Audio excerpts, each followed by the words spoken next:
Hi, I'm Josh McGrath. I'm Andrew Haas. And this is the Ardent Pursuit Podcast.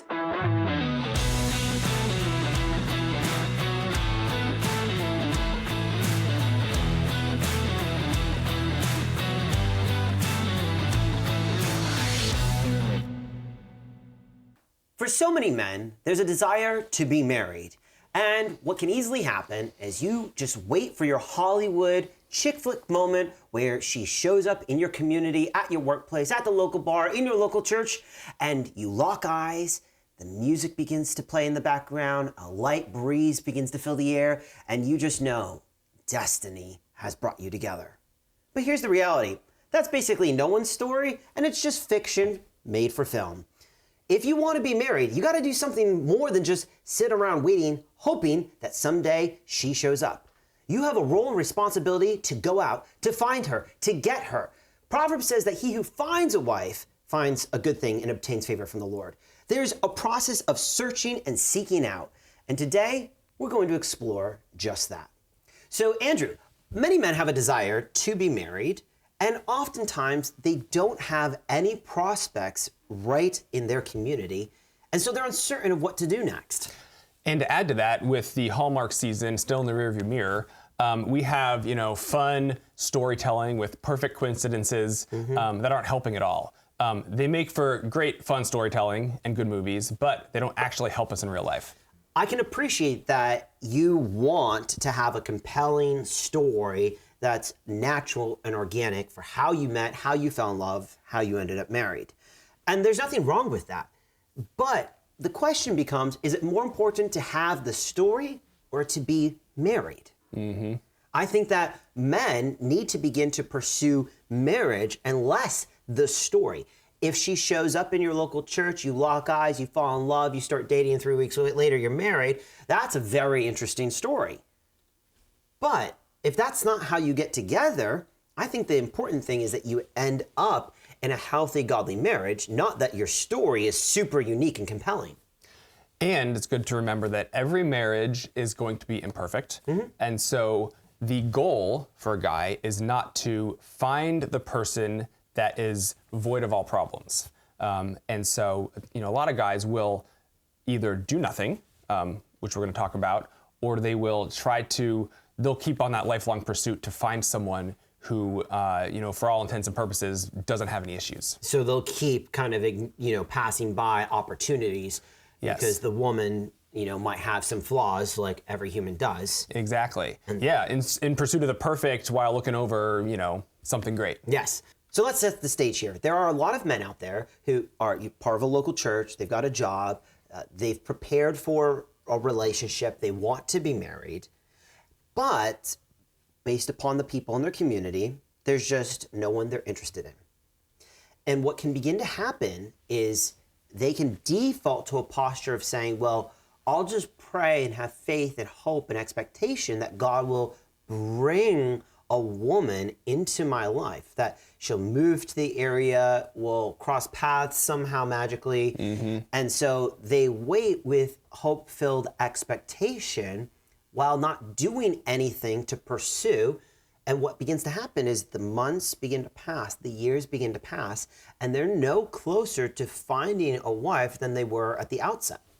And it's important for guys to know that the pursuit of a woman actually starts before the woman is even in the picture. Okay, so what do you mean by that? So a guy, if there's someone he's interested in, great. There's a path forward. There's some action steps to take.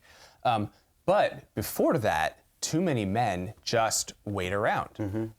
They go to their job, they engage with their community, they live their life hoping that some lady will, in some capacity, in some way, enter their world.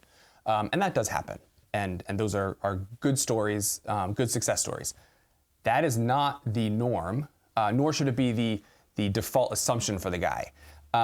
Really what a guy needs to be thinking about is, how can I orient my life, my actions? How can I direct where I go to better increase the opportunities to finding a spouse? I like that because it's easy to do what is comfortable, to stay in your local community, to stay, attending your local church, to stay at your same job. And those are good things, and we're not encouraging men to, switch churches, to quit their jobs, and to move. But there are unique strategies that men can do and should do if they want to be married.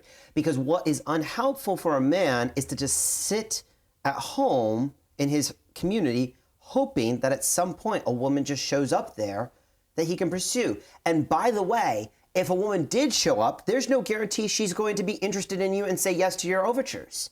So it's not like it's a guarantee anyways. And one of the things that happens is men just continue to exist in the comfortable state while being dissatisfied with their marital state. They want to be married. And that is a moment where the devil can get in and begin to plant seeds of discontent, can begin to plant seeds of doubt, can begin to plant seeds of bitterness and frustration, of jealousy, where you're looking around at others who are entering relationships, who are getting married, who are starting families, who are finding love, and be angry or bitter or jealous that you're not experiencing that. And for guys that are in a solid community, they're part of a solid church, they've got a great job, good advice would be, hey, you've got a good thing going, establish a good reputation, set down roots. That's all good. But much like we might relocate for a job promotion, right? That's pretty normal. Men need to be open to the idea of relocating for call it relationship promotion. This idea of moving or going somewhere toward the idea of being married, those are actually good ideals. Again, they've got to be done with wisdom and with some guidance and direction. But a guy shouldn't just get up and leave a solid church, a solid community, a good job. Like a guy just wouldn't leave his good job just because. There's got to be a reason. And the pursuit of a wife and the desire to be married, those are actually good reasons for a guy to really change up his life toward that end. So we're early here into 2026. And one of the things that we want to unpack today are some practical next steps that men can begin to take if they have a desire to be married and there's no one in their community that they're interested in. Because what would be unhelpful is if men end 2026 having done nothing. Like if you're just sitting at home from January to December hoping God just magically brings her to you, that is so unhelpful because you're going to end 12 months later probably frustrated, probably a little sad, probably a little depressed, probably a little annoyed. But if you actually begin to take steps and knock on some doors, we talked about this a couple weeks ago, this idea of people will oftentimes pray and ask God for direction and say, Lord, open a door for me. And God says, go actually knock on some doors. And they're like, but Lord, just open the door to me. And God's saying, get up and actually knock on some doors. And so today what we want to do is begin to talk about some practical ways men can actually begin knocking on some doors. And it's good for guys to recognize that we do this. For example, a guy graduates college from a small town and wants to find a job. Well, wouldn't you know, there aren't many jobs or any jobs in the small town. So what does he do? He looks out in the broader landscape. That's like normal expected behavior when it comes to job searching. But we need to remember that a relationship and a marriage are actually more formidable. They are a bigger deal to who you are as a guy, to your overall life, to the impact that has on you as an individual, much bigger impact than any job you're gonna have. And so why wouldn't we hold that with the same level of intentionality? Yes, and to your point, the first kind of umbrella category that we'll unpack here is this idea of proximity. So if there's no one in your immediate community, your county or whatever, that you're attracted to, enlarge your search. Now, can this be done online via online dating? Of course, and that's an option. But today what we want to look at are 3 specific ways to enlarge your search outside of your community. Number 1, by visiting other churches. Number 2, by attending events. And number 3, by going on mission trips. So let's start with number 1. Yeah. You mentioned visiting other churches. And I think how a guy can approach that, this isn't just, I need to find a wife. I'd like to find a wife. I'm going to go church hopping. a guy generally won't be well served just by cold calling, if you will, and just going around to a bunch of different churches. Ideally, he would, through his friend group, through some mentors in his current community, be able to get some references. Hey, do you know of any churches in this area? Or, in this area, he could go to his pastor. Often pastors are well connected to other pastors, either regionally or even, across the states. And so a guy can go to people in his immediate community and just see what else is out there. And that would be a good starting point. Again, it's not going to answer every question, but if a guy starts there, he likely will get some forward movement. I love that, because really what we're saying is network your way to a wife. Yeah. We network all the time for a lot of different reasons, where we're like, hey, who do you know that could help me in this area? And there's like an introduction, then we build that relationship with them so that then we can network our way to another opportunity. Men should be willing to do that if they want to be married. I love the idea of going to your pastor. Many churches are part of, a church network, either regionally or nationally, or they have, friendships and partnerships with other churches across the region or the states, like you mentioned. Go to your pastor and say, hey, I really want to get married. This year, I want to visit 6 or 8 or 10 different churches to see if I might be able to meet somebody. Can you recommend some churches for me? Or can you call up some pastors that you know in other churches and see if they have any single women in their community that are interested in getting married? And that way you're going on the recommendation of your pastor sending you. You go to that new church, you introduce yourself to that pastor, the pastor's waiting and expecting you to come, and now the pastor's like, hey, let me introduce you to Sally Sue here. Sally, this is Bobby. Bobby, this is Sally. And now you have an opportunity to begin a conversation. And again, it's not guaranteed that you're going to walk away finding someone you want to date. But what's so great is now you're actually taking action steps. You're doing something. You're knocking on some doors. And as you fly out or drive out, be praying, Lord, if there's someone here for me that I can pursue, I pray that you would make it obvious. Yes, and this is actually a perfect example of something we just touched on recently, where men want certainty. And we often don't do anything unless the outcome is certain. What we need to be seeking is clarity. And so, yes, there is no certainty in any of this. But you can be clear. A guy can be clear on what he's going to do. I'm going to connect with this pastor. I'm going to go to this church, right? Those are very clear action steps. The outcomes are very uncertain, but that's okay. We don't need to have certainty. We need to move forward. And as we take those step by step by step, things will become more clear. And all of this takes intentionality. It takes investment of time and finances. It requires you to be inconvenienced, to be in an unknown environment where it might be a little socially awkward. That's okay. If you want to be married and there's no one in your community, the wrong response is to sit there and throw a pity party that there's no one that you can marry. You need to pull up your bootstraps, be a big boy, make some phone calls, and begin traveling to other churches to visit. And I know, I get it. I love my local church. I love being there on a Sunday morning. I'm very involved on a Sunday morning at my local church. So leaving that to attend a church, 100 miles away or 1,000 miles away, it's like, do I really want to do that? Well, if I really want to be married, then yes, I need to do that. Yeah, a lot of guys will immediately kind of jump to that. Well, I got to give up my friend group. I'm going to miss out on my community. It could mean giving up a decent job.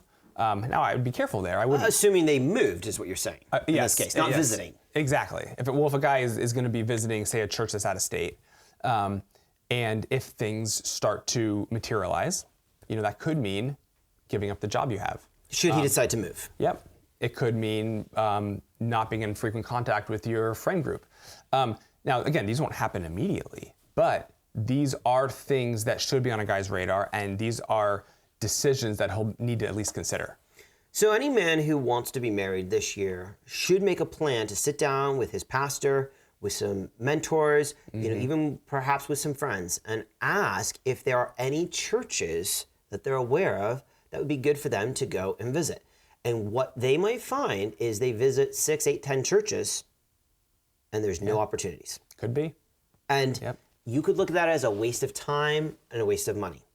I would say no, because what you've done now is you've at least given the Lord the opportunity to open a door that you're knocking on, versus sitting at home demanding that the Lord just bring you a door automatically. And we see this play out in other areas of life all the time. The famous light bulb story. Edison had to go through countless iterations before he finally had the breakthrough invention. And, maybe more practically speaking, how many times do you hear about someone who has to apply to 5 or 10 or 15 different colleges before getting accepted into one? So to your point, we shouldn't look at it as wasted effort if nothing materializes. It just means stick with it, keep going, and don't give up. So men should identify for themselves how many churches they want to visit this year. Yeah. It could be 2, it could be 20. But they need to make that as part of their vision for 2026 so that at the end of the year, they can look back and say, man, here's all the places that I went in an attempt to meet someone that I might be able to marry. Now, number 2 is attending events. And I think this is something that, we don't tend to think a lot about, particularly as Christians. And I think if you're politically active, maybe you think about this more, but there's a lot of different events, regionally or nationally, that take place where like-minded people with the same value system, people with the same worldview are gathering together. Some of them are Christian explicit events. Others are maybe just conservative events. Others could be just totally fun, random events. Yes. But if you begin to show up to these events and be friendly, introduce yourself to people, you might discover that there's a woman there who wants to be married, who shares the same value system, the same belief system, the same worldview as you, and you're able to connect there in person, which is one of the best ways to connect with somebody, to have maybe a bunch of conversation over the course of 2, 3, 4 days, however long the event is, and then to head back home to your separate areas and to continue building that relationship remotely. And I think a guy needs to use some discretion and wisdom here. There's a difference between, if a guy meets a lady at a solid church that they both deeply connect with. That signals a lot right there. Now, if a guy happens to meet a great lady at the annual Flat Earth Conference, which is a thing, by the way. I'm a regular attender. So you're the member. Yes, I can't take a plane because exactly. I can only drive. You might go off the edge. I don't want to go off the edge of the earth. Yep. It's scary. So if you happen to meet someone there, I would say, okay, but proceed with caution. And obviously, there's a little more homework to do. Yeah, you're going to have to build that relationship to see where it goes. But this goes back to things we've talked about in the past, which is have the intentional conversation up front. Ask the question of, are you looking to be in a relationship? Be intentional about your intentions from the get-go. Be like, hey, you were great. It was great meeting you. I would love to build a relationship with you and intentionally pursue dating you. Would you like that, or would you consider that, or would you pray about that, or would you process that? Leave the convention, leave the conference being clear about what you're looking for, not having developed this vague, we kind of hit it off and there was like some great chemistry and who knows what's happening now. The goal is not to leave that with a situationship. The goal is to leave that with some clarity of what next steps might be. And people might be like, that's so weird. Why would you attend a conference to see if there's someone you can date? And I'm like, well, why wouldn't you? Yeah. If you attend a conference with 10,000 or 50,000 people, there's likely at least a couple of women there who share the same value system, same worldview as you, who want to get married. Yeah. Now, whether they want to marry you, that's a whole different thing. Exactly. But that is a great way to expand your search as opposed to just sitting at home scrolling endlessly on social media, bitter that none of these beautiful women are knocking on your door wanting to date you. Yeah, it's asymmetric risk. There is the possibility of great upside. And what's the worst case? You attended a conference that was interesting for a few days. Yes. Okay.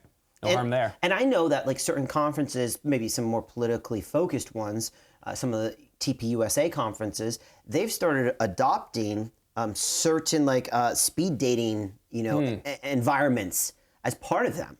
So one of the sessions that you can sign up for is a speed dating thing. That's awesome because now you're in an environment where people are like, I'm here because I want to find someone to date. Yeah. So now there's really no risk. It's not like you're trying to fish around to find out, does she have a boyfriend? You know, where is she at relationally? Does she even want to be in a relationship? You're now able to enter an environment where people with the same worldview, likely the same belief system as you, are saying, no, I want to be in a relationship. And in that case specifically, you probably find a lot more info much quicker than any dating app would ever give you. Men want relationships to be handed to them on a silver platter all too often. They want to avoid the risk, the uncertainty. They want to avoid the discomfort or the investment. Yeah. And what we're challenging men to do is to recognize that if you want to be married, this one's on you. A wife's not just going to show up on your doorstep. Yep. So that brings us to the third way that men can expand their search, which is to go on missions trips. There are actually a lot of missions trips that either by missions agencies or even by like really large churches, they will host a missions trip that anyone who's a believer can apply for. And if accepted, you're able to go on that. I know that my dad has attended several international missions trips. And so like these exist. I'm quite familiar with them. If you want to be in a relationship, if you want to pursue marriage and there's no prospects in your community, go on a missions trip. Now, doesn't mean that there's going to be single women on the missions trip. Doesn't mean that they're going to be your age. Doesn't mean that if they are single and your age that they're interested in a relationship or they're interested in you. Yep. So it's not like you're going on the missions trip with the expectation you're going to meet someone and come back home dating. That may not happen at all. But it's just another door that you're knocking on, that you're allowing God to orchestrate. If you truly believe God can bring someone into your midst, which I believe God can do, he doesn't always, but he can. If you believe that, then put yourself in a location and in a place and in an opportunity where God can actually orchestrate bringing someone there to you. Yeah, and missions trips are decidedly a better place where you get to know somebody versus any other environment. There are a lot of totally fine environments where you can get to know somebody, but there is something unique about a situation where there might be increased responsibility or pressure, or people are outside of their comfort zone, people are in a new environment. Anytime you change up someone's regular routine, it's harder to kind of hide behind who you want other people to know you as. And so you get to really see who people are beyond what you might know them as otherwise. And so to your point, a missions trip can be, other than the opportunity to serve, which I think is important in its own right. So there's that benefit, but then there's the added benefit of really getting to know people on a deeper level. And one of the things that I love about missions trips, I've been on several over the years, they are generally in an unglamorous environment. And kind of touching on what you just said, you get to see the real person. You're not getting all dolled up in your fancy clothes, your fancy perfume, your fancy hair, going to a fancy restaurant, spending all kinds of your fancy money on an experience. You're seeing the raw, real person serving in hard and tough environments, oftentimes sleep deprived, oftentimes not at their best. And what you're seeing is what is inside of them. What's the Holy Spirit done in their heart? Because you're going to see them serving, loving, caring. And that's the thing that's like deep inside of them. And when you build a relationship out of that environment, it's built on like authenticity, on something deeper than just looks or an experience or an emotion. And I know several different people who have met each other on missions trips. My pastor and his wife met on a missions trip over the summer. And here they are 20 some years into their marriage. It's awesome. It's great. It's possible. It might be unsexy. It might be unglamorous. It might cost you $2,000, $3,000, $4,000. It might cost you your 2 weeks of vacation. But man, who knows what God can do when you put yourself out there and say, Lord, I'm going to serve you on this missions trip, but you know my heart. You know my desire. I'm praying that you orchestrate an opportunity for me to meet a woman that I could partner with in marriage. And there's something really helpful about seeing how someone responds when they're hungry, when they're tired, when they're stressed, when they're uncomfortable. those are the kind of the small moments where it really helps someone get to know somebody else. Yeah. And as a guy, evaluating someone as a possible spouse, and vice versa, of course. Yes. These are kind of the moments you want to see who are they really. And I think missions trips in particular, there are other ways, but missions trips in particular provide that environment where you are going to be tired, hungry, uncomfortable, annoyed, hot, sweaty, like all the things. Yes. And it's in those environments how someone conducts themselves, how they carry themselves, how they communicate.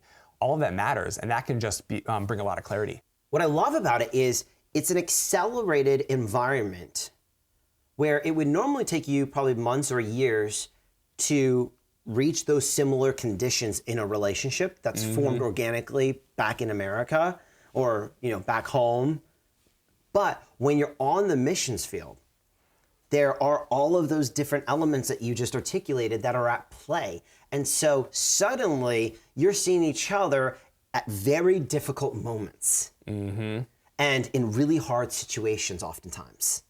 And you're able to evaluate in real time, in a very short amount of time, how does the other person respond? What comes out of them in those difficult moments when there's that draw placed on them, that demand placed on them? What is coming to the surface? Is it the Holy Spirit? Is it the Word of God pouring out of them? Is it the fruit of the Spirit? Or is it a lot of selfishness and sin and brokenness? And it's such a great, I think about it in terms of like labs, right? They create these artificial intense environments to test all kinds of things. Obviously a missions trip isn't that, but it's a parallel of like, man, this isn't normal life. Normal life doesn't give you that intensity in 2 weeks or 10 days that a missions trip will. And men need to keep in mind that they aren't looking for someone who is at their best. That is the natural human experience. We put on our best, that's good. But what's often most helpful in orienting ourselves toward a possible spouse is knowing someone who's at their worst. Now, that is not real life oftentimes, and for good reason. But it can be very helpful to see how someone reacts when they're decidedly at their worst.